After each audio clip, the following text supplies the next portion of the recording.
Okay, this is the regularly scheduled meeting of the Board of Fire Commissioners. The date is Tuesday, February 17th, and the time is 9:05. Roll call. President Ibarra? Here. Vice President Glazier? Present. Commissioner Fazio? Here. Commissioner Hara? Here. Commissioner Woods-Gray? Here. Chief Terrazas? Here. Deputy City Attorney Rafish? Here. We have a quorum. Thank you. So we start with Commissioner comments. Oh no, sorry, flag salute. Flag salute.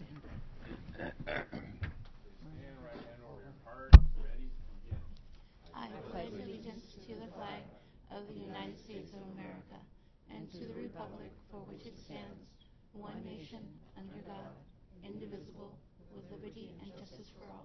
Please remain standing and join me in a moment of silence in honor of past and present members of the Los Angeles Fire Department who devote their lives to the protection of our community. Thank you. So, our first item is Commissioner comments, and I just want to thank everybody in the department who's kind of helped us since our administrative assistant has been out. So Judy Home, Radina Puente, Sandy Gonzalez, and the command staff, especially Chief Mathis, Chief Hisong, and Captain Saunders. Thanks so much. Comment-wise, I just wanted to commend the department on such a nice memorial to Captain McKnight and some of the fallen comrades out of Metro Fire Communications. I was one of many of us that showed up that day, and it was thoroughly impressive. And it's an amazing thing, I thought, because I have spoken with Chief Calvillo. Did I say that right? Okay, good. I really am fond of him, but doesn't mean I can say his name right.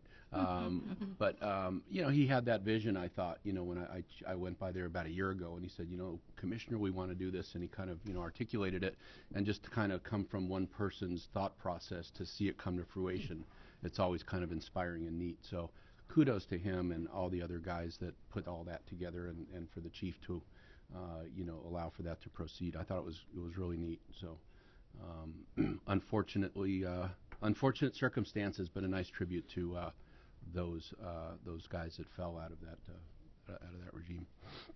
Yeah, ditto. Actually, it was an amazing ceremony, very moving, and also I thought it was very fitting that the family members were there and the connection that was made with the family. Really a very powerful meeting.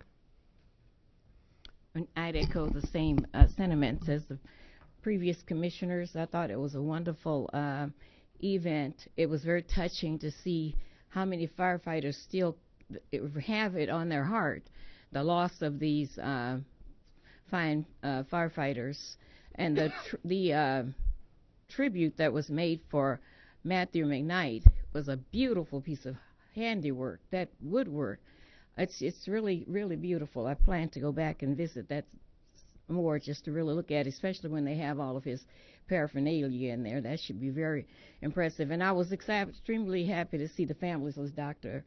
Hara said, because I know that Matthew McKnight has a young son, and he has grown actually since the first time I met him.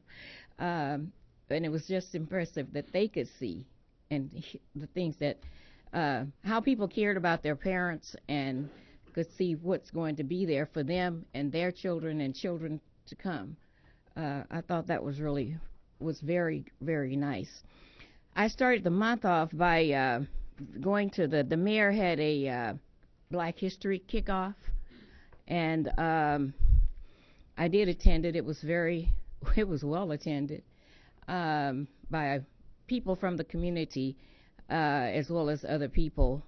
And I think it's a time that we also want to remember the contributions of our American firefighters that has laid the groundwork for many others to follow in this in this department.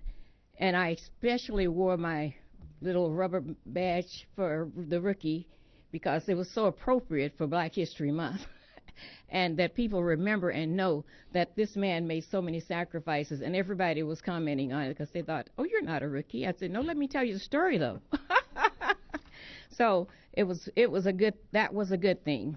And Then I went to visit the class, our recruit class, and I was very impressed with the way the classes are conducted. I actually got to see the testing of one class, and then the introduction of a new skill, and the beginning practice of that skill. And it was demonstrated great practice that we've said in education before, of how to introduce an item, how to teach it. It was really great, and I love that because the recruits are getting like a one-on-one for the new skill. So it's almost like they should pass it because they really get it. I was very impressed with that. The whole process and the class. I also had lunch with Fire Station 81, and that was a fine group of firefighters who prepared a very healthy but delicious lunch. Yes, it was a very healthy but delicious lunch. And we had a great time talking about the department, their experiences and their issues. And the one thing that they wanted is to have the front part of their lawn, have a lawn put in, because out there now they have dirt. And so I did speak to the mayor's. I was talking to the mayor's chief of staff, and she said, "Oh, get me that information right away." So I'm hoping that she will work on that for them. Otherwise, we'll follow through with some other things that we had thought about doing. A low drought thing would be, a yard would be great for them. And it's right on the front, and because we all go there for so many events, and we'll be going there in a few weeks for the graduation, we don't want it to look like it looks now. Anyway, Anna said she was going to work on that. I want to thank Captain Jackson because he was instrumental in the success of my venture to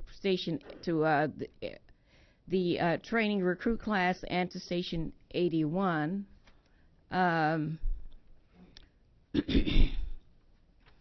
So that was a very good experience. Trying to see what else I had here.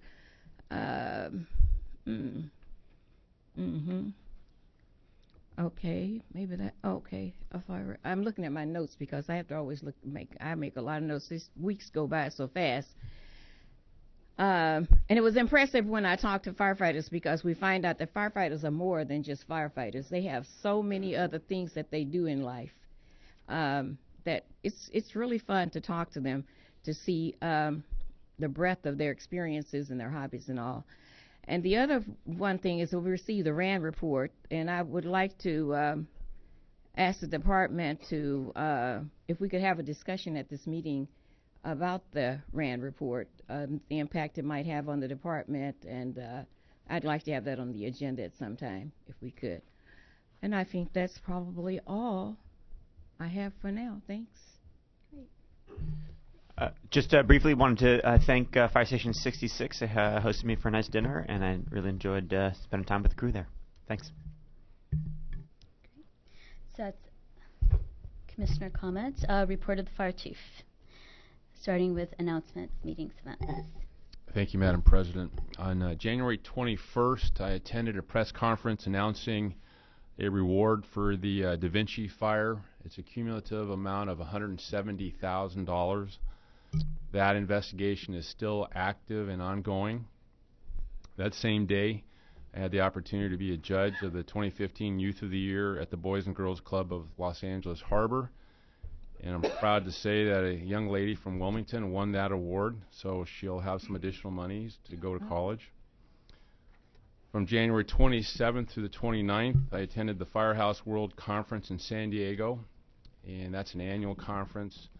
Very good topics, and in particular, I was able to attend a presentation on iPads and their applicability to what we do. I think we're going to be testing a pilot using iPads shortly.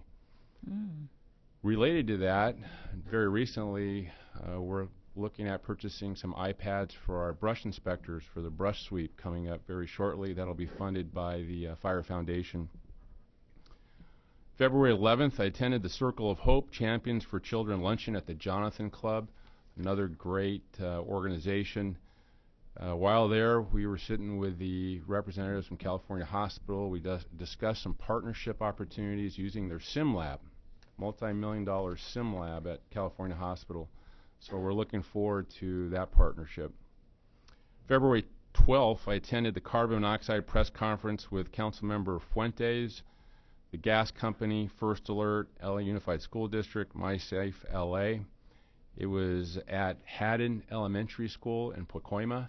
We had Light Force 98 there. We had the Valley Fire Chief, Chief Arbuthnot, there with me. It was a great event. We passed out smoke alarms and gave a short talk to hundreds of elementary school kids there in Pacoima.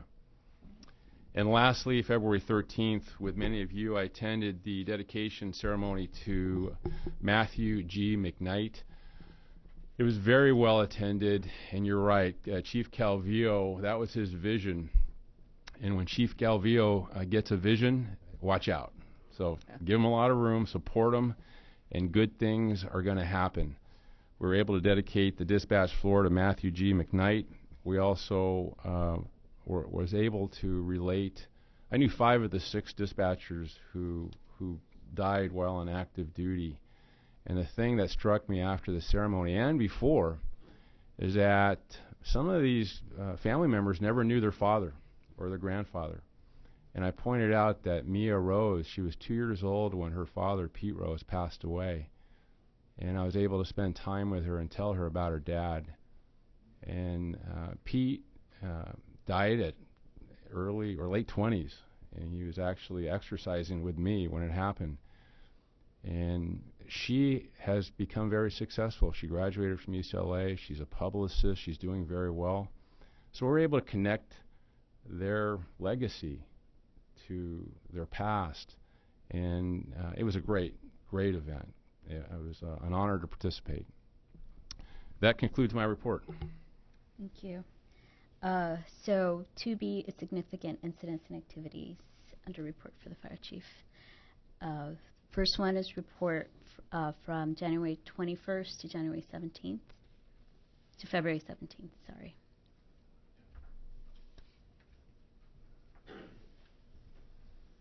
Morning, Madam Commissioner, Morning. Commissioners, our Chief Terrazas, Madam City Attorney. It's Phil Flegel, Deputy Chief with Operations Central Bureau. Have 5 significant incidents or incidents I'd like to share with you in the last couple weeks that we are on. I have a couple of visual presentations to show for you. The first incident that we have is actually on February 4th. It's in Fire Station 6's district. It was a structure fire that we had in a 1-story commercial building. I wonder if you can go ahead and flip that for me. What we had is basically a 1-story, 100 by 50. We call like a mom and pop type of commercial structure. And it was a bakery that people were baking in all night, and their flue system, you can see on that left picture there, became involved with fire because it was on all night. They had some work done previously on the day before. Caught the attic on fire, and thanks to the valiant efforts and the strong efforts of the firefighters on scene, they were able to save the rest of the buildings in that occupancy, or the businesses in that occupancy. And you can see on that right picture, they cut a defensive strip hole in the top of the roof there to prevent the fire from working its way down to the other structures. Did a very good job of saving the rest of that business, and the other businesses were able to open up for the rest of the day, so that was really good. On the next picture, we have a lot of the events that happen in the Staples Center LA Live area. The fire department responds to or makes incident action plans or event action plans up to make sure the safety and security of people that are there at the events. And the Grammy Awards were held on February 8th, and we had a contingency there. We had 8 people that actually had medical calls for service inside the Staples Center that we were able to handle, and none of them were life-threatening, but we were able to respond rapidly and take care of that incident, or the incidents that occurred there. And that was on the 9th. The next one we have was a train derailment we had in the Union Station area of the city. Possibly a pretty significant incident that could have been a lot worse than what it looks right here. But fortunately, we only had not fortunately, but we had 200 people on board both those trains with no injuries whatsoever. What happened is a switching system was tripped incorrectly and caused one train to collide or butt into the other train that was stationary.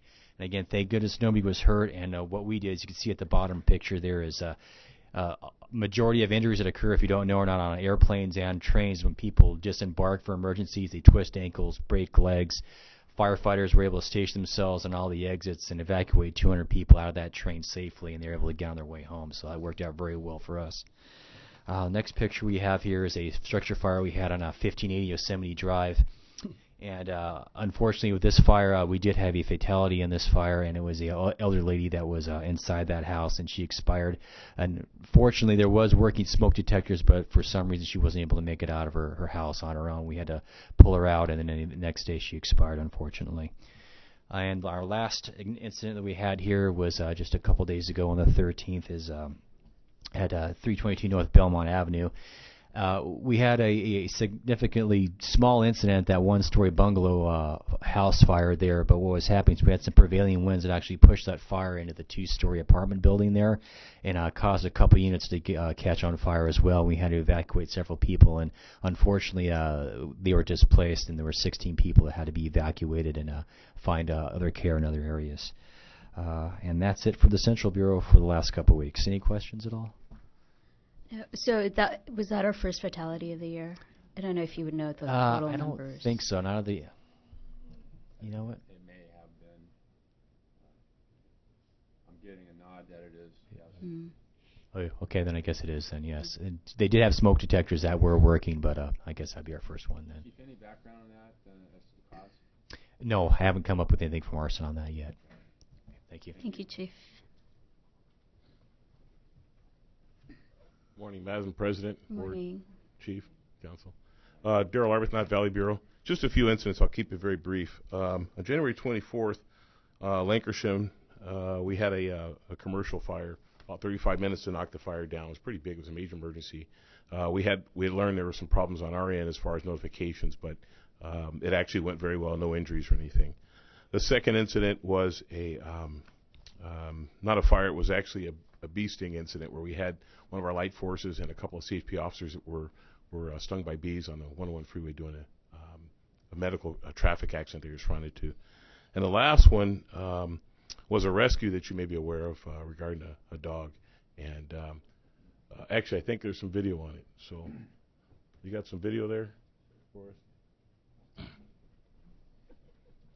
This incident was actually recognized by PETA, People for the Ethical Treatment of Animals.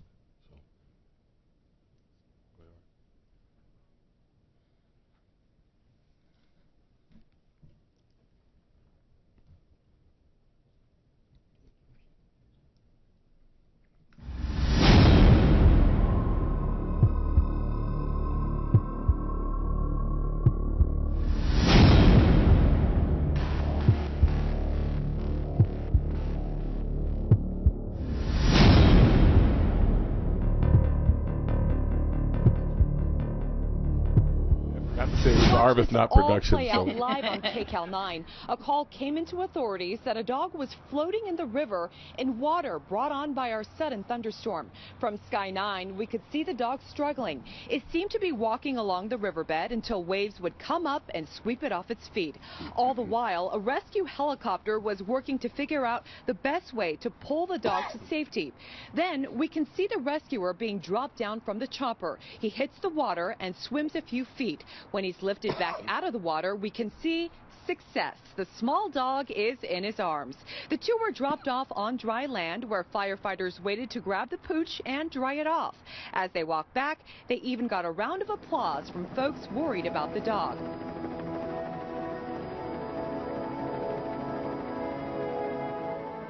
Shaking, a little scared, but he was alive nonetheless. So, yeah, a lot of people were cheering. It was something to see.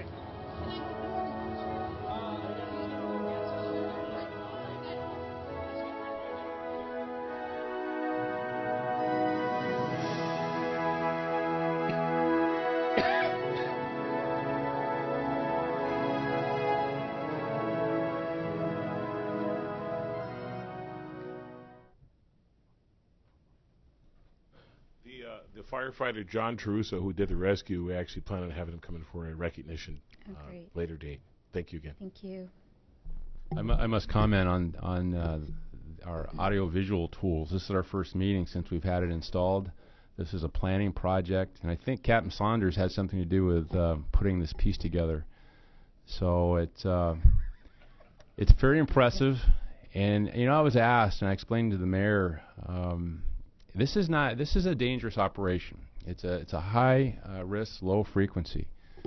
But if we don't do it, what if a civilian or a little boy or a little girl jumps in the water and tries to save the dog? So it was a controlled circumstance. We were able to save the dog. The dog we named Lucky, appropriately so. And it's training opportunity. That one day could be a person in the water. Now we have that training under our belt. And the notoriety that this event garnered was amazing. Last I heard, we're over 2 million hits on Facebook, and the BBC wants to do interviews, and the Ellen Show wants to have the rescuer on her show. So it really has momentum. And there's actually another piece of the story. This Thursday, we're doing a piece on the lady that called in the 911 call, as well as eventually adopted Lucky. So that'll be Thursday. Good job to planning on the audiovisual, Cap Saunders. Great job on your picture producing. Very well done. Thank you. So far, Valley Bureau's in the lead. It reminds me a little bit of the glory days when the LAFD used to have its own film unit, and you can see the LAFD film unit from the 60s. Good morning, Madam President, honorable board members, Chief Trozis. I'm Greg Rayner, the commander of the EMS division, here to provide you a medical emergencies significant verbal report for Dr. Eckstein. Dr. Eckstein today is with Councilman Englander at MFC, providing a tier dispatch system overview this morning, so he couldn't be with you. As for the period January 21st through February 17th, on the morning of January 24th, we responded in Fire Station 83's district to a reported physical rescue traffic accident. On our arrival, firefighters and paramedics assessed and transported a total of 5 patients to area hospitals. 2 of those patients required extrication. On the afternoon of January 29th, we responded to a multi-patient traffic collision in Fire Station 38's district on Pacific Coast Highway. On our arrival, our members worked with CHP officers and assessed a total of 4 patients. Unfortunately and sadly, 2 of those patients were determined deceased on scene, and we requested the assistance of the coroner's office.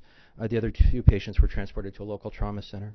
And finally, yesterday morning in Fire Station 9's district, we responded to a traffic collision involving an automobile and a church shuttle bus. There were 10 patients that were transported as a result of that traffic accident. Most of the people that were involved actually spoke Korean, so it added a little bit of a different level of complexity to the incident because of that language barrier. And then what I'd like to do real quick before I end today is I'd like to provide you an update on seasonal influenza. As obviously many are aware, the flu this year has been very significant in that a lot of the vaccines that were developed didn't really address the need as expected. And they call it seasonal because it can be expected every year we have this. It usually starts and people get vaccinated in October. We usually start to see that seasonal influenza appear in December. This year, we actually, I believe, locally here reached our peak in January, the first 2 weeks in January. Actually, on January 5th, we transported 680 people to the hospital in one 24-hour shift. That's about a 19% increase over our normal averages. We've started to see a decline in the transports now. I spoke with Dr. Eckstein this morning, and he confirmed that he believes the flu now is beginning its decline. The department's taken a number of steps to address this influenza impact. One of those being our Operations Bureau commanders actually assisted in developing a survey of their commands to identify locations of additional reserve ambulances that could be repositioned and restaffed if needed. And then also we implemented an EMS surge plan on January 17th, which allows our dispatch leadership at MFC to actually engage a surge plan, cancel all training, have EMS battalion captains and battalion chiefs actually go to impacted hospitals to try and reduce and alleviate that wall time, if you will, and then also to staff surge ambulances with available staffing from the field for a temporary period of time. I spoke with the commander of our MFC division this morning, and that plan hasn't had to be utilized, but they're monitoring its impact of flu very carefully. So that's all I have. Question. Chief, I'm wondering if there's going to be a time where we can talk about this nurse practitioner position that I think we're trying to get authorized. I think it's a great thing. I'm just wondering kind of how it's working its way through the bureaucracy. Dr. Eckstein's been integral, and I know he's met with the fire chief and Commissioner Glazier and others to try and begin to look at this concept of a nurse practitioner response unit. A number of jurisdictions actually utilize a system similar to this, and we've been looking at a potential pilot for this. I know that we are trying to address the funding issue, which can be very problematic. We look at pilots. There's a cost involved, not only operationally but also financially. And so I know that there's a number of steps being taken right now, and Dr. Eckstein and I know Commissioner Glazer are working very closely together with the fire chief to begin to address some of those needs. So there's a cost, but it seems like the cost-benefit analysis tips way positively once that. And I think that's going to be obviously part of the discussion when the pilot's brought to you for consideration, is some of those risk and benefit gains. I can add to that conversation as well. We did apply for the Mayor's Innovation Grant for this project, and it did get approved. The final step is council approval for some funding. In addition to that, we're working with Cedars possibly to get a nurse practitioner from their staff, or to at least subsidize it to a degree. And we're also have included that request in our next fiscal year budget. So we do think that the nurse practitioner program has huge potential, and we want to roll it out in one battalion and test it. Once we test the proof of concept and it works, then we'll look at expanding that. With the Affordable Care Act taking effect, we're seeing that we're transporting more. We need to be creative in our ideas and how do we deal with this issue. And this is one of the ways we're going to deal with it. So we'll keep the board posted as to the progress, and we'll come back to you with a report before we officially implement. And I think it's on our list of things that is going to come back, right? So we'll have a fuller briefing on this at some point. You know, it's obviously one of the solutions we're looking very carefully at to try and help address the super user issue. So, yeah. Great, thank you. So we move on to presentations, and I think we have a presentation today.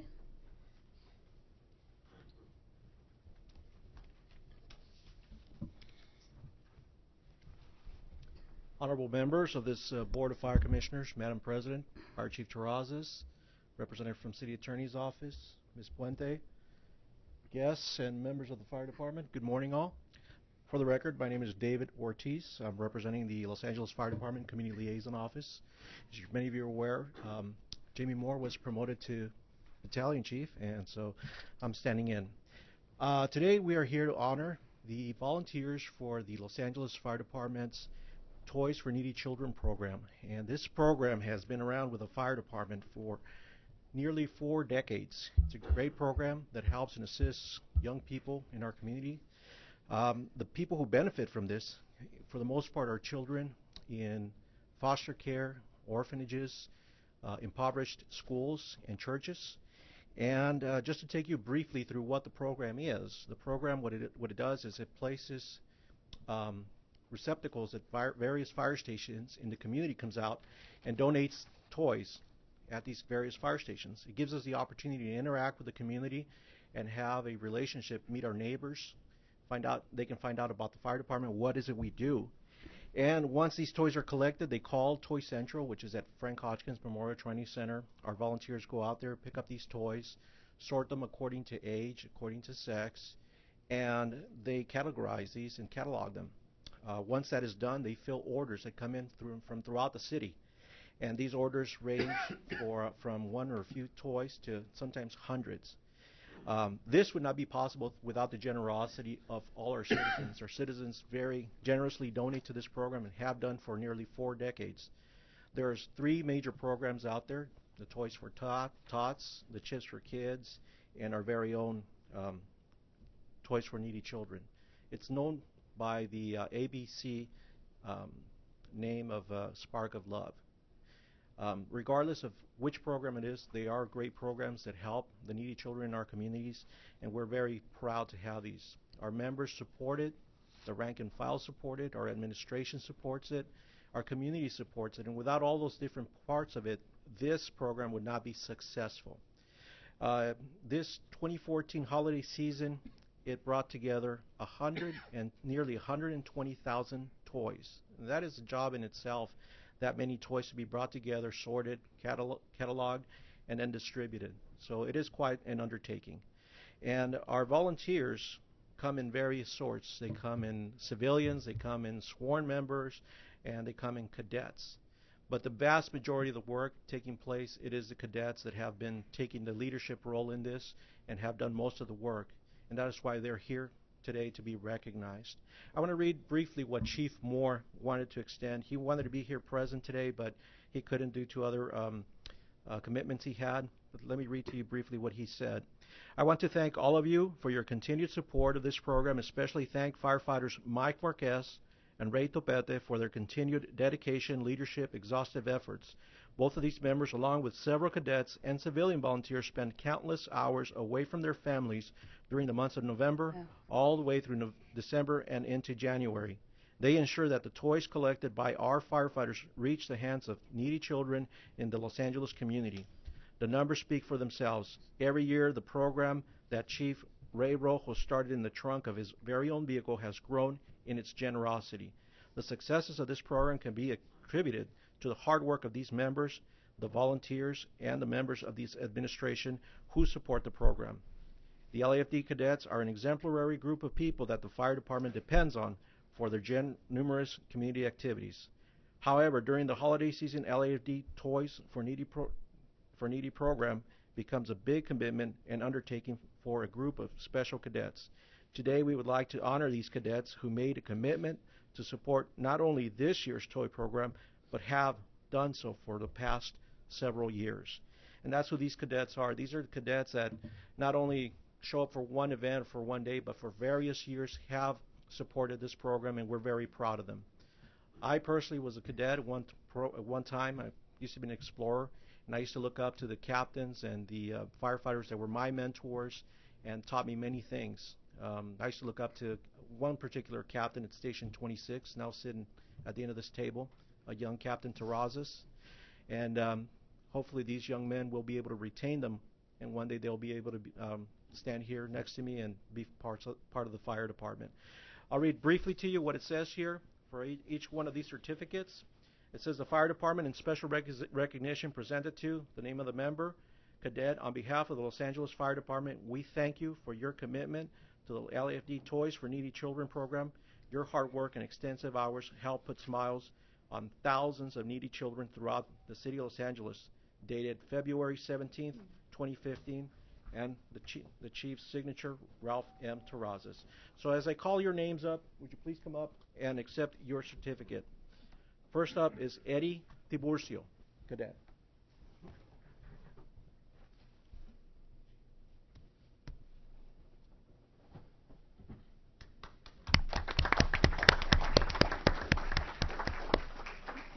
Next up, Jesse Soto.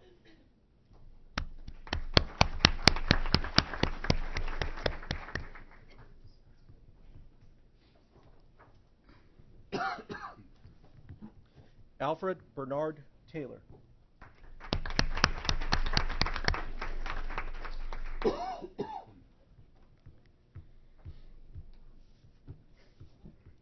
Brian Flores.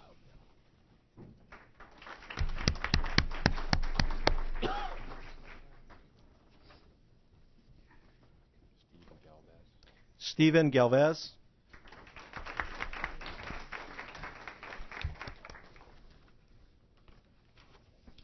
Ian Dominguez.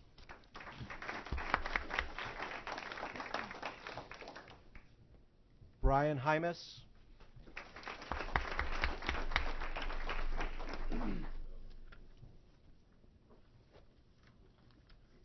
Joe Montoya.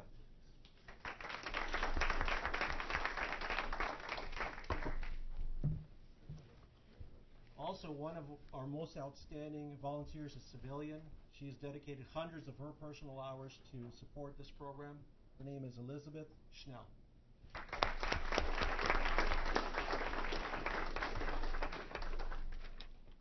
And the two members that are the cornerstone of this program, firefighter Ray Topete and Mike Marquez.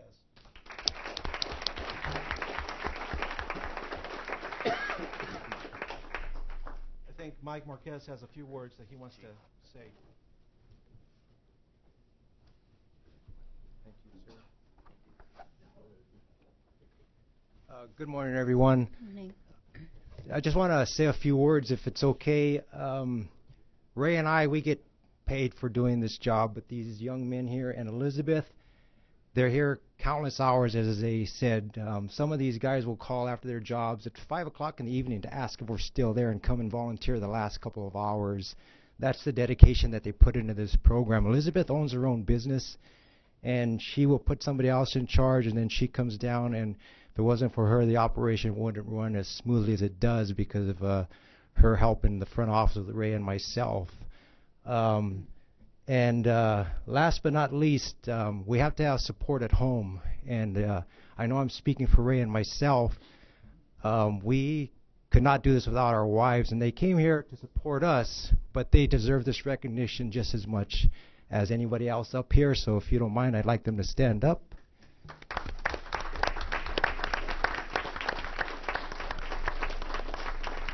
So they stay home and they hold down the fort while Ray and I are here for nearly 40 days straight, 12 hours minimum a day. That's what it takes to do this program, and I'm not patting ourselves on the back. I'm patting them on the back because if it wasn't for them, we couldn't do this. We come home and there's never a complaint out of either one of them.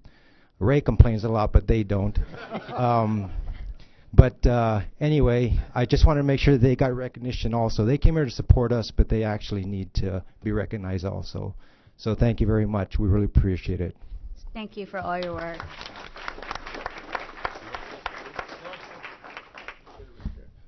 We'll take some group photos in a minute, but I just want to compliment the group one more time. This is not a one-time thing. This has been several years of commitment. And I got involved back in '03 when I was a community liaison officer, and I saw the degree of commitment by our troops. I was able to go out there and deliver toys. That's the best feeling in the world when you can deliver free toys right before Christmas. And it's a great program, and it'll continue for years to come. It's a tribute to Chief Rojo, who started out of the trunk of his car almost 4 decades ago. And it's a tribute to Mike and Ray to keep it going, as well as the cadets. I think it's ironic that we have the cadets on this side of the room and the command staff on this side of the room. When we played basketball recently, they challenged us. They were all over us. They were fouling us left and right. They miraculously won both times by 1 point. It was really a strategy of our command staff to build self-esteem and confidence. So we're looking forward to Game 3 tiebreaker with a referee that we're going to pay for. So if I could have the commissioners and command staff, I'd like to take a group photo with this great group of people.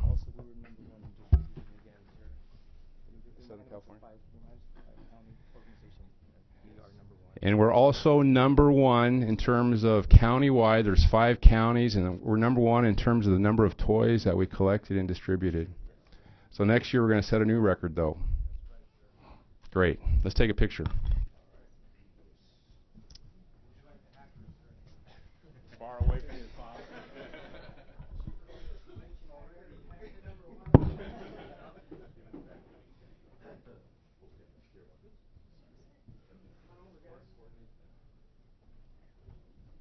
Commissioners in front.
Thanks, Mike.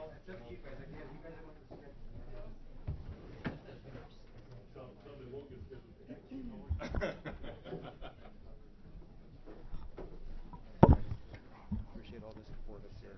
Oh, yeah.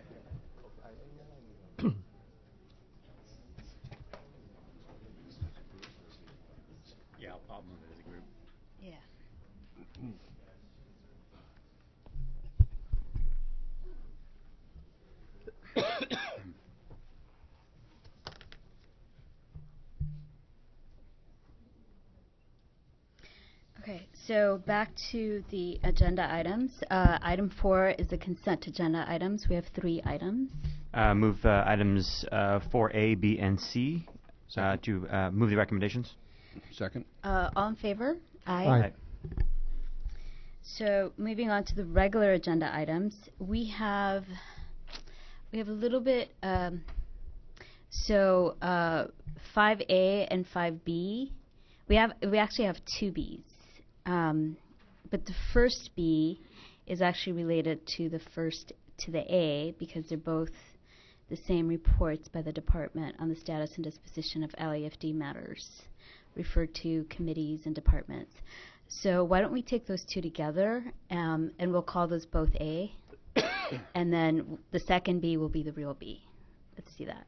Yes, ma'am. Okay. Madam President, Commissioners, Fire Chief, Ms. Ravitch, and Ms. Puentes, I'm Graham Everett, Chief of Staff.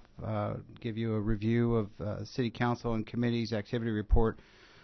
5A is the activity report that went through from January 12th through January 23rd.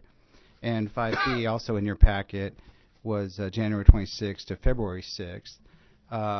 There are items that were concluded and moved forward through council and also to several committees. If anyone has any questions on any of those items, they are in your packet.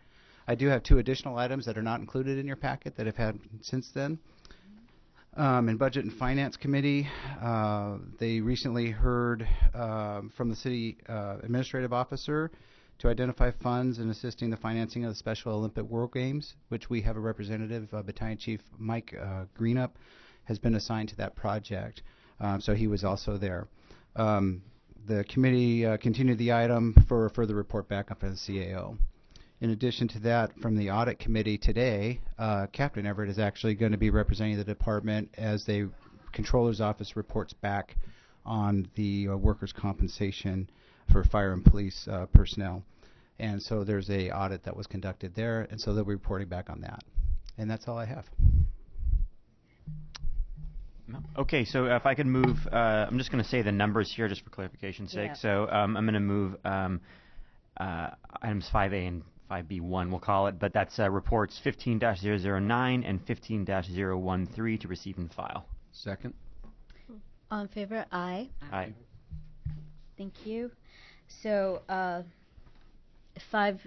guess we'll call it 5B2, is BFC Report 15-010, which is the department's quarterly report, forecast of exits of drop enrollees.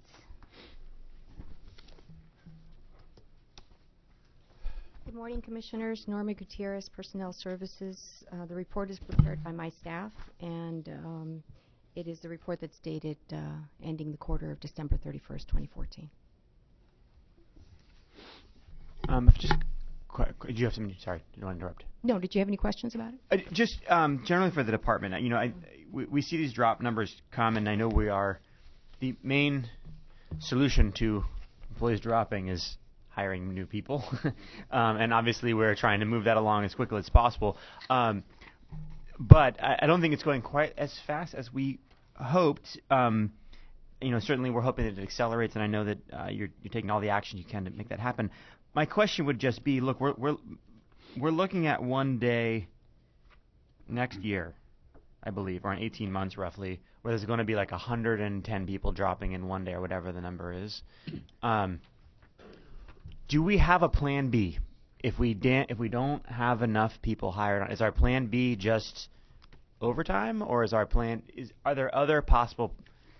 I know we talked about a bounce, and that seems like that's not really feasible. So the question would, I don't expect you to have an answer right now, but I guess my question would just be, should we be trying to think of a plan B in case we don't have enough bodies to fill all the assignments? Let me address that, Commissioner. We are consistently tracking this through our planning section. I have a regular report. We're trending the vacancies from now and through July of 2017. We have 5 classes we're requesting in the budget If we receive approval for those 5, we anticipate having close to 0 vacancies in July of 2017. Our plan B is we're actually also studying the 90-day contract provision.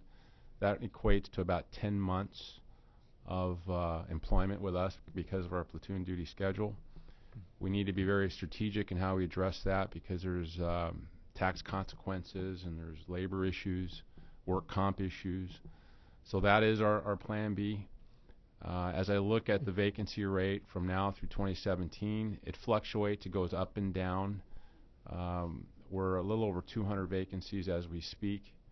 At our worst, we're looking at 60 additional vacancies on top of what we have today at our worst.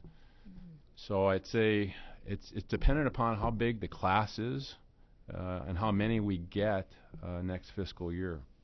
But those are 2 concurrent efforts in terms of the class piece and the 90-day contract piece. So that I think great. I'm glad to know there are some good thinking out there.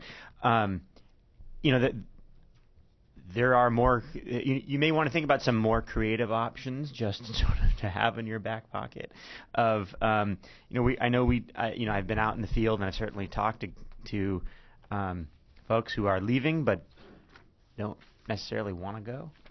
And I know that there are lots of if you were to bring them back on sort of with a formal hiring relationship, that certainly is all the complications you talk about.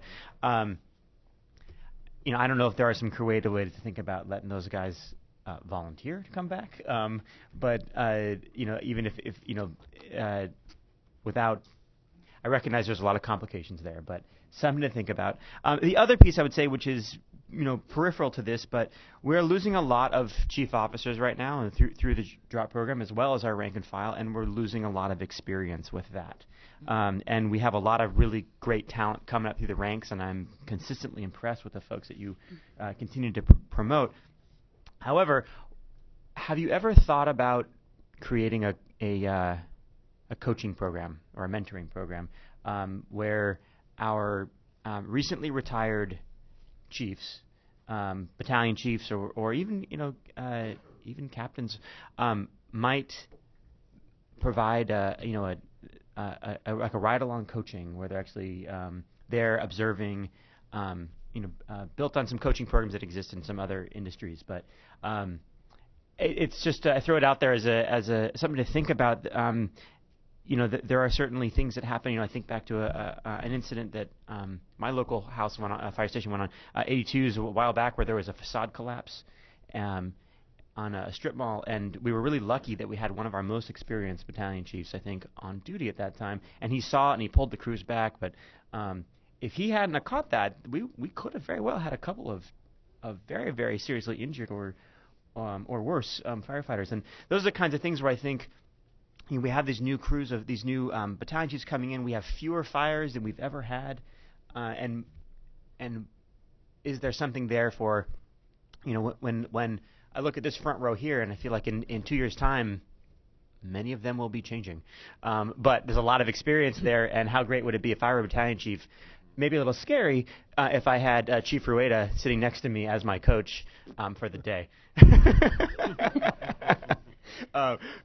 But we have a huge opportunity here, and I feel like a lot of these folks would be interested in something like this. So I throw it out there as something to think about. There's a great article I'll forward to you. It was from the New Yorker several years back about a surgeon who actually had a coach watch him do his surgery, and then he was about how he had been a surgeon for 20 years, but still he had this person watching him and saying, "Have you thought about this? Have you thought about that?" So I put it out there, but just thinking of creative ways that we can retain some of the institutional knowledge that we have here to support our new members coming up through the ranks, as well as thinking of ways to make sure we don't have a lot of vacancies. But anyway, thank you for listening. I wouldn't mind underscoring the point of, I've often mentioned any kind of a reserve-related program for the department, just something that formalizes one's ability after separating from the department, and you could put all kinds of parameters around it that they. Obviously, it's at the discretion of the department to allow for someone to come back, but at least provide that opportunity in a more formalized way. Because, like Commissioner Glazer, I've spoken with many of the chief officers in particular that have retired through drop, And I've asked them point blank, if you had the opportunity to come back and serve a couple days a month, as a reserve, would that be appealing? I would love to do that. This has been my life. I love the department. I love the city. I'd love to be able to, re-provide information I've gleaned over the years. And yet there's no mechanism to allow for that to happen. And it doesn't happen unless there's some sort of a formal program, because then you feel like a flunky, the guy that retired that's just hanging around. But if, like the LAPD, I hate to mention them, because we don't like mentioning them. It makes us feel, like we're always comparing. But, I forgot what the number was, but there's an inordinate amount of members in that department that have retired and then come back as reserves. Former council members, former sergeants, captains. There's actually an assistant chief that's about to retire that I understand is going to come back as a reserve.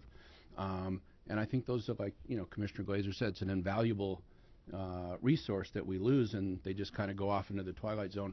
And it's, the word I've heard is supplantation. I may be saying that a little bit wrong, but they're not there to supplant, in a reserve corps, the regulars' jobs or the sworn jobs or the full-time jobs. They're there to augment and help out and stuff. And I just, would hope at some point that this department would consider that kind of an opportunity for, like Commissioner Glazer saying, allow for our folks to come back and give back to what they've learned. And from what I've seen anecdotally, a lot of them would be willing to do that.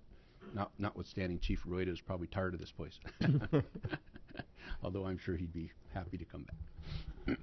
We will certainly, let's look into that. We'll have our planning section get a copy of the LAPD program, and I actually encourage comparisons with LAPD in many ways. So we'll look at a mentor/reserve program, and we'll come back with a report. My recollection, though, a couple of years ago, the issue came up, LAPD's program, there are a number of people who, participated in this this plan, deferred, retirement plan, and they were double dipping basically, where they were drawing this retirement pay, and at the same time they retired and then came back at full pay of what they were getting, and council members too, for that matter. And that was, I remember that was in the news, where there are a number of city council members who are making, over $1 million as a result. And I'm just curious as to whether LAPD has cleaned up their act. Maybe Steve, you can enlighten me on that. And kind of a different deal. It's kind of that drop. Yeah, but I think the plan that you're suggesting, would be good. But there may be actually those who participate in the drop program who the department feels should get, full pay while still drawing their retirement. You're talking about something part-time, right? I'm talking about just a pure reserve program where there is no compensation at all. You come back based upon your own, like reserves do in sheriffs, LAPD, LA County Fire, where you get $50 a month or something just as a stipend. But, you come back for your love of the city and your community service desires, as they get the same pay. They get the same pay the commission does. Commission pay. We'll call it commission pay. We'll match their salary with our salary. All right. Anything else? Sorry, no, that's it. Thank you. Move to receive and file, and this is, I've now lost my agenda. This is BFC 1510. Second. All in favor? Aye. So 5C is verbal update by the department relative to the public safety technology overview. Hi. Good morning. Morning. I'm Maggie Goodrich. I'm CIO for the LAPD, also assisting Chief Terrazas with a number of technology initiatives, including the public safety technology team. A little bit of background on it. So in the mayor's budget for this fiscal year, it included funding to enhance public safety technology, and the goal was really to focus on the fire department's technology needs that have long gone unfulfilled due to resource constraints over a number of years. We were asked to go to City Council and report on the strategy for how that funding might be spent, including a staffing plan for how a team might be put together to focus on public safety technology initiatives, and in particular for the fire department. We went to City Council a few months ago in the fall, and talked about a couple things in terms of strategy and goals. One was to really identify where fire department technology can be improved in general, and just take an overall look at that in particular. And then secondly, the goal was identified to basically identify common platforms that are common between both police and fire departments, and determine if there are any platforms that might be able to be shared to leverage cost savings, efficiencies, et cetera, across the public safety departments. The staffing plan that was submitted requested 3 new technology positions for the police department, as well as a couple of reallocated positions, and 5 new technology positions for the fire department, as well as a Captain 1 and 2 Firefighter 3s dispatchers who would serve as subject matter experts to the public safety technology team on all of those initiatives. Those positions were all approved by City Council before the end of the year. They're currently sort of going through that city process. They have to go to the CAO for pay grade determination, have to go to managed hiring for approvals to be filled and all of that. So that's underway right now. We expect those approvals probably in the next couple months, I would think, at the latest. And at that point, both departments will fill those positions. And the idea is to then take that team of people and focus on a number of key technology initiatives. One of which I've reported on here in the past is the look at the computer-aided dispatch system for the fire department to determine if that could be a shared platform. And we've started that analysis basically with a part-time team, since the official positions haven't been filled yet. So that analysis is underway today. Some of the other technologies that we've been asked to take a look at include the fire station alerting system that ties into the dispatch system, as well as the AVL solution that's continuing to be implemented and enhanced here within the fire department. Also looking at the use of mobile devices. The chief mentioned the iPads earlier. We'll be assisting with that and taking a look at the opportunities for the technology to go mobile where it can throughout the department. And then also just looking at the overall just communications network and infrastructure for the fire department. So that's where we stand today. As those positions are filled and the work continues, I'm happy to come back with updates on the particular projects themselves, but that was really the idea behind the public safety technology team. Question. What's our interoperability insofar as our communication systems? I have heard, I thought at some meeting here a while ago, that there's something kind of coming down the pike that will enable us to have greater ability to communicate in the field between our folks and the PD's folks. Or is that part of what you're involved in? We're not specifically looking at radio. That's the focus of the LA RICS team in looking at interoperability throughout the region. Okay. But certainly that's a consideration as we look in particular at the dispatch system. All of those dispatch consoles also include the radio tied in. So that is part of the analysis we're conducting now to ensure that if we were to go to any sort of common platform, that both radio systems could talk seamlessly without any impact on operations. Okay. So just can we, as far as the reporting relationships go, can you just talk a little bit about how everything kind of fits together here, and how how chief fits in versus with a unified public safety team? Yeah. So.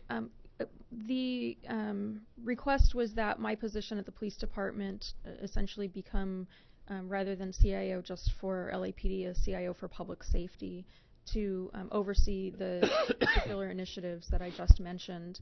At the same time, however, the fire department is proceeding with filling the fire department CIO. Well, I like to think of myself as Wonder Woman. I'm not. I can't do the day-to-day for both departments, but I can focus on a handful of key initiatives that the chief has asked me to focus on, and those are the initiatives that I mentioned. But there is still a need here for the fire department CIO. The idea is that I'll report. I am a direct report now to Chief Beck at the police department. I'm also a direct report to Chief Terrazas here for all fire initiatives, and then the public safety technology team sort of reports to me, and ultimately also to the fire CIO once that position is filled. and then any decisions that come out of that group will be raised to Chief Terrazas. He will have ultimate decision-making authority in terms of any technology upgrades, replacements, et cetera, that we may make. All those recommendations would come to the chief for approval. We can think about adding an invisible jet into the budget line for you. In the meantime, though, our technology has been neglected for so long. I think in this department, it's great to be able to have some additional resources here. And I'm excited about you and your role here. I know we are working hard to try to get those positions filled, but I just want to again put a plug in for adding some urgency to making sure we get that CIO position filled. We really can't wait. So, the sooner we can actually get some people in those positions, I think the sooner we're going to start to see the improvements that I know we all want to see, that we hear about routinely in the field, the DOS systems that we still run, that just cannot keep up with where we are. So, what if there's anything this commission can do? I don't know if there is, but whatever we can do to try to make sure that moves along, certainly I know, pretty certain everybody here is behind making that happen. Thanks. Thank you. Quick question. So is part of what you're doing now then also assessing, like you mentioned, our CAD system, which has been a topic of discussion in the department for many years. Is part of that what you're doing now, assessing the viability of that to then be used in concert with the LAPD to see if that could be the platform, or whether there needs to be another platform? Or Correct. So I've started a couple things, even though these positions are sort of still in process. We've pulled together some fire department and police department resources to build sort of an initial team. Initially, we're looking at the dispatch system, understanding all of the business functional requirements of the fire department, and working with Motorola, who built the LAPD system, to determine whether or not that platform would actually meet the fire department's needs. So that analysis is underway currently. The other thing we've started is just a real detailed planning session. So we're looking at sort of the list of fire technology that's out there and determining what are the most critical systems that are going to need upgrades, enhancements, or to just be replaced sooner rather than later, and starting to prioritize those systems so that we can plan over really the next couple of years for what type of budget request will be necessary from the department, and what type of resources will be necessary to begin to upgrade or replace those systems as they age. So how does that decision tree flow, if you will? I mean, do the general managers of these departments ultimately then have the final say in sort of which direction? Because if you're going to replace versus enhance versus refine, I mean, how does that work? Yeah, yes, certainly. The depending on which department it impacts, and here we're really talking about the fire department, then the chief has the final say, obviously, in anything that we might do. We would simply bring recommendations to him with sort of the pros and cons of each of those recommendations. Is there a need for any kind of independent sort of third-party assessment when you get into the weeds of some of these systems? Because that's a lot of technical skill sets that one would need to identify that. Yes, actually, Commissioner Glazer had mentioned that at the last time I appeared here was looking at third parties, and we have identified a couple of different third parties that may be able to assist us in those efforts. We're sort of early on in the planning phase now, but as we get going into that analysis, we will be bringing in third parties with subject matter expertise in the particular technologies and planning efforts to help us with that. So will there be requests for them to propose, requests for RFQs that'll go out to different people that do that, different companies that do that at some point, or either that, or if there are some that do that have existing city contracts, then we would come for approval for funding for those. Great, thank you. Thank you. And we'll be getting fuller reports on the various systems as I think the analysis starts to take shape. Super. Thanks so much. Thank you. Thank you. So moving on to 5D, report by the department relative to sworn and civilian vacancy reports. Good morning again, Commissioners. Norma Gutierrez, Personnel Services. So if we can look at the civilian vacancy quarterly report first. We've gone ahead and highlighted for you the new positions that we got through the interim budget. Those were allocated by the Civil Service Commission on January 22nd. And so for a couple of those where there's a pay grade, there's a Roman numeral next to it that identifies it as a pay grade.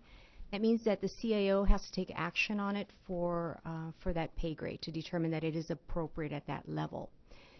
We've also gone ahead and submitted a request to the CAO, to the Managed Hiring Committee, to consider all of these positions for the February 27th meeting. So we should know by sometime in March whether or not these positions were approved for filling.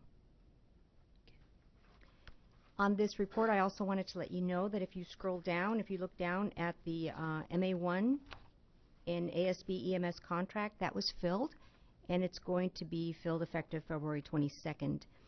The position right below it as well, that's a position in professional standards. That was also filled on February 22nd.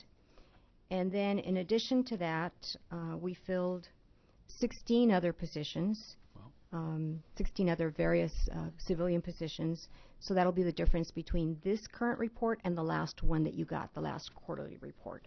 And those are positions throughout the department, either in the administrative sections of the department or in S&M. Yeah. When we're filling these, are we filling them from within for the most part, or from other, city agencies where they look at this as an opportunity to come here? Or, I mean, what my mind is what's the learning curve? Because that's a lot of people to, kind of be training simultaneously. It is. You're right. It is, and it's a variety. So you'll have people who are promoting from within because they're on an eligible list, and so they're able to take an exam and promote from within. We also have people who have been here and they're promoting to a pay grade, let's say, as well. And then we have transfer candidates who are coming from other city departments. And then we also have new to the city, which will take a long time for them to come in, go through a background process, and the learning is very, very high as far as the learning curve is concerned. So you mentioned that we had like 18, you said like 16, and then there was couple one-offs, so we had like 18, 19 people. Within that group, are they coming in, assimilating, and kind of hitting the ground running for the most part, or? For the most part, they are really forced to hit the ground running. Great. Yes. That should really help. Are there any questions on the civilians? If not, we can move over to the sworn report. So on this one, you can see the number of vacancies. This number increases as you see the number of vacancies changing in the drop report. So this is where the numbers increase. Since the last report that we provided to you, the quarterly report, we have filled 63 positions, beginning from fire captain, fire inspector, all the way to deputy chief. So we actually filled 5 battalion chief, 37 fire captain 1, 10 fire captain 2s, 6 fire inspector 1s, 1 fire inspector 2, 1 fire assistant chief, and then the 3 new deputy chiefs for the 4 new bureaus. Any questions? Thank you. Move to receive and file item 5D. Second. All in favor? Aye. Aye. So last agenda item is 5E. It's report by the department relative to the overview of LAFD cadet program.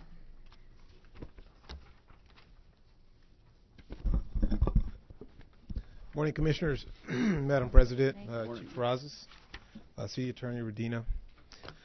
This is a little bit of background. It was great to have the cadets here this morning because it kind of ties into what I'm doing this morning. A little bit of background. The Commission asked the Fire Department to provide a cadet program, to update it to ensure and apply predictability, structure, and functionality to the program. We've met with several people over the last few months and garnered a lot of information. As far as ideas, we've had a chance to actually review several programs also.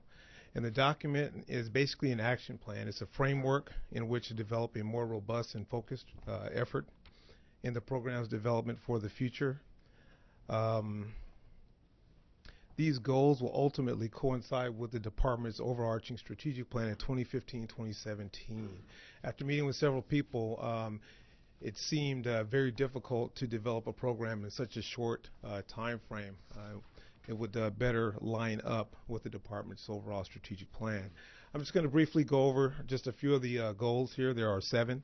Goal 1 deals with the development and effective administration of the program. It basically expands our youth opportunities and volunteer advocacy in the developmental stages and throughout the program. Goal 2 establishes, supports, and fosters collaboration and partnerships. This goal facilitates program and curriculum development to help assess, improve, and implement a fundamentally sound cadet program. Just an example of that, we've been meeting with the Los Angeles Unified School District relative to the magnet, the fire magnet program, and the department is scheduled to begin that program at Wilson and Banning High Schools in the years 2016-2017. So our partnerships are already bearing fruit.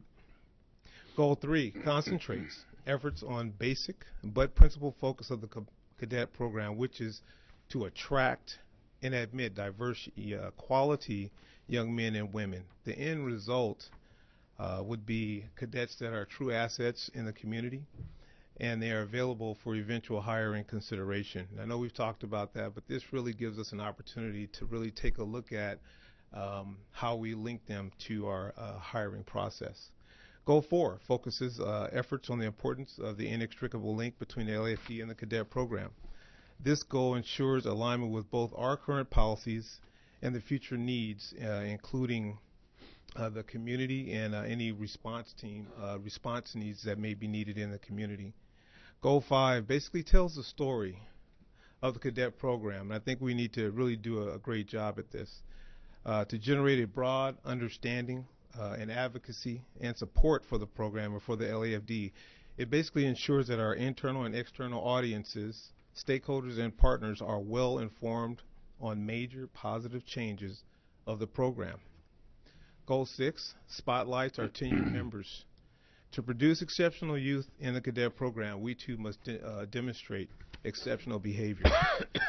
And we will continue to attract, recruit, and retain high-quality members that are dedicated to leader development, professional and academic excellence, community involvement, and continuing growth of the program.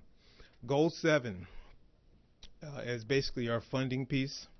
It concentrates on the efficiency and effectiveness of the program and to sustain and improve our administrative processes and infrastructure. We've discussed this before, and many of us know that the current cadet program is largely operated by volunteers. They volunteer their time, their energy, and in support of the youth of our communities.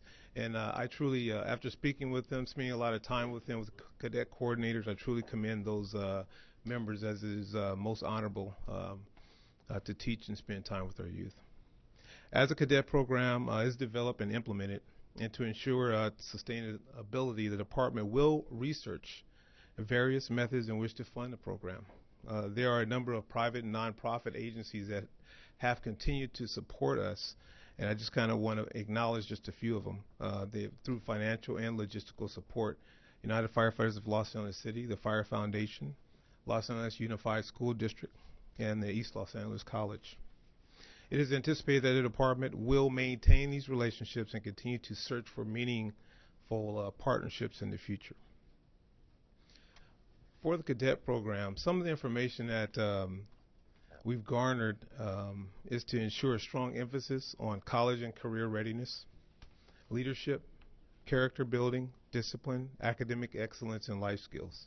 It is foreseeable through partnerships and collaboration in our curriculum development that we will instruct the cadets in a wide array of study domains. And just some of the suggestions were physical fitness, cultural diversity, financial literacy, teen community emergency response team training, which really assists us in the time of need in those communities, emergency medical technician 1 training, which lends to career readiness, and fire prevention, especially in their own communities, to be able to look out for those sorts of things. These are examples, and obviously they're not all inclusive as professional development and enhancement of the program continues.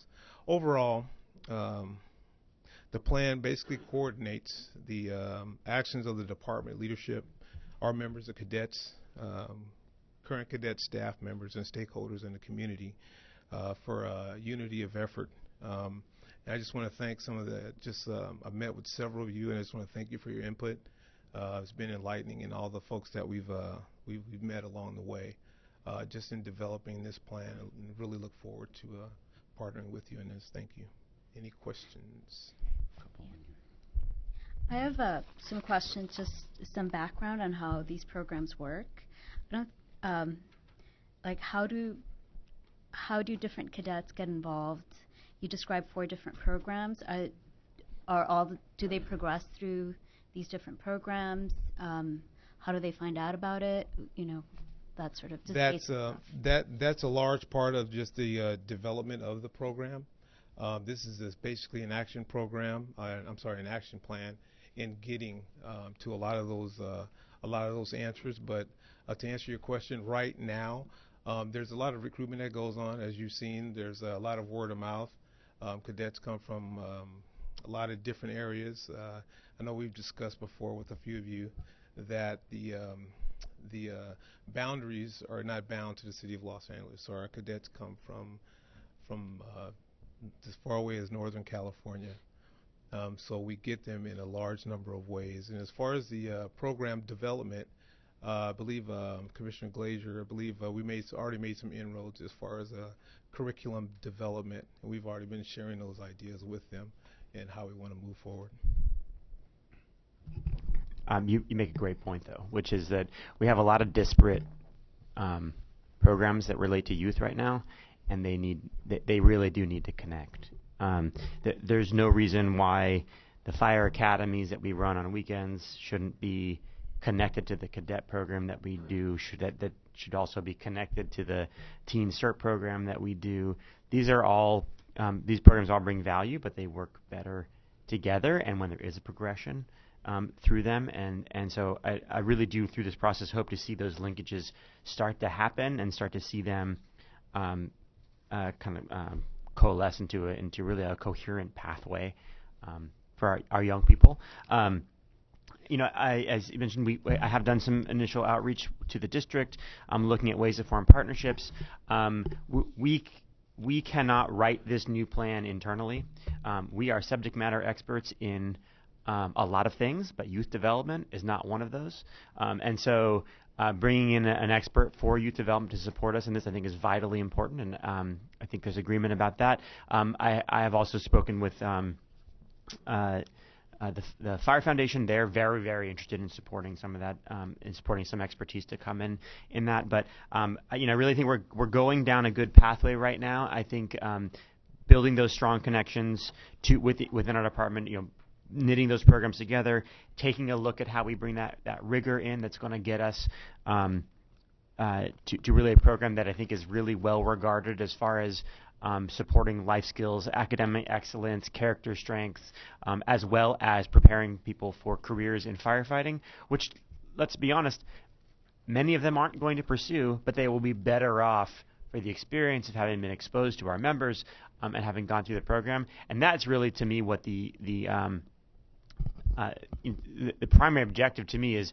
We are developing the youth of our communities. We're investing in our community youth, and a happy byproduct of that will be that we also develop a group of people who are interested in coming into our department and will be well prepared as cadets to enter our selection process. So I'm really looking forward to seeing what happens. We do need to. This is going to take some time because I'm really we get one bite at this apple where we get to bring somebody in. We have a chief here who has a vision to really see this through, and so I want to make sure that we do it right and take the time we need over the course of the next, the remainder of this year to try to see what we come up with. So I look forward to continuing to work with the department on this, and I know the rest of the commission is really supportive of this, and I want to appreciate everybody for all the work they've done on this as well. Thanks. Commissioner Glazer, when you say link the programs together, you don't mean that the same people in the cadet program will be the same people who go Saturdays who go. So ideally, to me, if you have folks in our cadet program, maybe that fire thing on the weekend becomes the a requirement that folks who want to come into the cadet program, they're going to give those Saturdays. So it could be that that is something that all the cadets go through as part of their program, is that they're in that Saturday Fire Academy too. There are lots of ways to think about it, but you can think about it as separate programs that do different things, or we could think about it as potential resources that can knit together and make one kind of really coherent program that is stronger for it, because you have this sort of interconnectedness. I would say at this point, I'm certainly not qualified to say it must be this way or it must be that way. I just think that I think those programs need to be connected somehow, so that they're not running, because then we're losing the opportunity to kind of share the build efficiencies and share knowledge back and forth. So I couldn't tell you exactly how it would work, and frankly, in the end, it's not going to be up to me. But I would like to see that explored. Because I'm thinking that Saturday programs are not good for some students, because many of the high school students work, but they like cadet programs, so they go after school. Good point. So they do different, it meets different needs. So to make it a requirement, we might be eliminating some people who would do it if they had more opportunities and more choices of ways to get involved. It's an excellent point. I think absolutely those are things we need to take into account before any kind of requirements are put in place. And I'm thinking that the Youth Policy Institute, this would be a great place for them to do after school, for us to keyhole them for some money for an after school program with cadets. We can certainly Please talk to Dixon about that. Please look into that. Yeah, sure. I'll mention it to Dixon. Money, so I figure they have lots of money for after school programs and youth programs. Yeah. We also have the Magnet program, which is, yet another one. So I think what Commissioner Glazer is saying, which I also support, is some sort of a volunteer service chief that kind of looks at all of it, and even if some of it's Saturdays, some of it's weekdays, some of it's in a Magnet program, at least the curriculum development gets everyone to the same end zone in terms of what it is, if you were to check boxes of an inventory of skills that everyone had when they got there, be that some 8 weekends. How many weekends is the... It depends. It depends. It's either 8 or 10. 8 or 10 weekends, or if they do it through the Magnet program, or if they do it as a cadet. But at the end of the day, almost like CERT, you have to have had, achieved some sort of set of goals, I think would be the ultimate objective. But I wanted to actually compliment you on something that was really, really comprehensive and extraordinarily well written, and also actually for Chief Terrazas, the stuff that we're getting over the last several months has been really comprehensive, really well written, really easy to follow. You could get it, in a short document. So thank you for doing that. I know it takes time. Always takes time to write something that makes sense. Always takes longer, so thank you for that, Chief. Yes, sir. And then I also wanted to ask you about, we talked a little offline about the recruitment element, which you stated as goal number 3, kind of contained within there.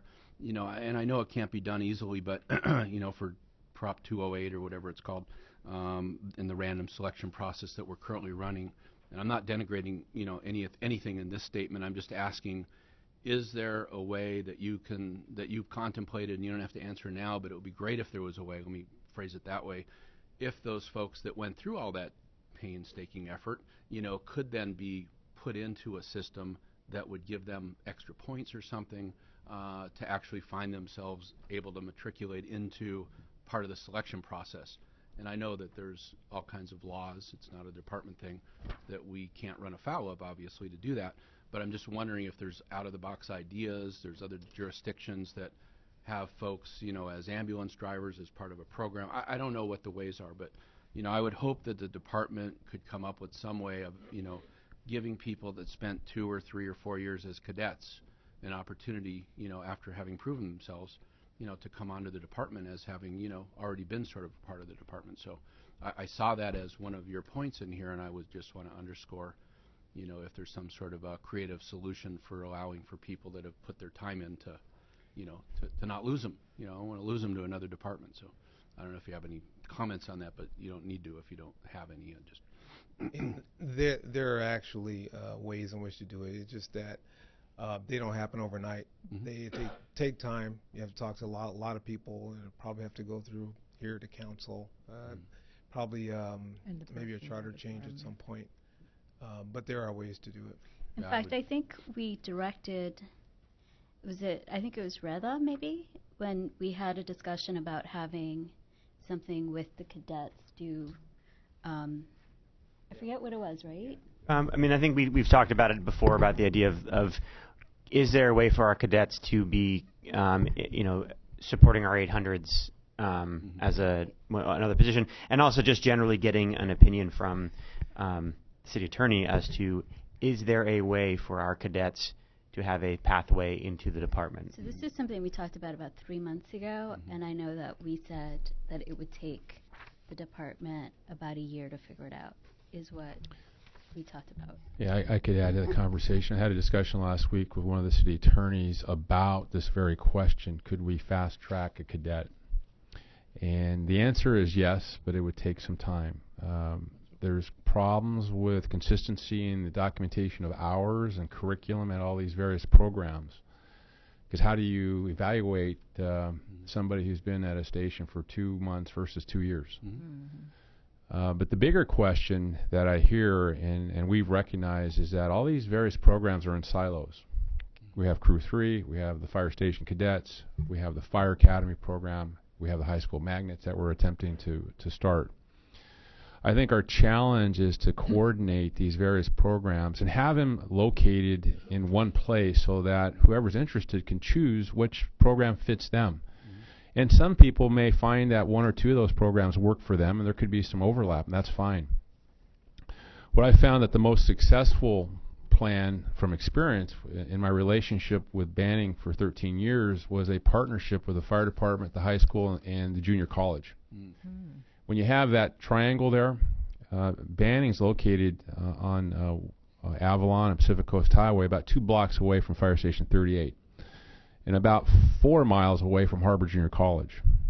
So we had an opportunity for kids to be mentored in the high school, which goes to our high school program that we're talking about, and then after school occasionally go to Fire Station 38 for the cadet piece. And then those that were interested, that wanted to accrue fire science credit at the junior college, we actually facilitated bus transportation. So when you have that kind of program, and some of those kids actually were in the fire weekend program as well. So I don't see them being mutually exclusive. I just see a menu of options for our young people to look at. And I think we need to put that on our website, develop some literature on it, and then promote it. So to that end, we do have our website being developed. I have asked for a recruitment budget, and we're slowly working that way. I think the most encouraging news we have to report is that Commissioner Glazer and myself met with school district officials last week, and it was very positive. And it sounds like, not only does it sound like, I'm convinced that they're on board with us. They want to partner with us. So we're going to see some progress in that area very soon.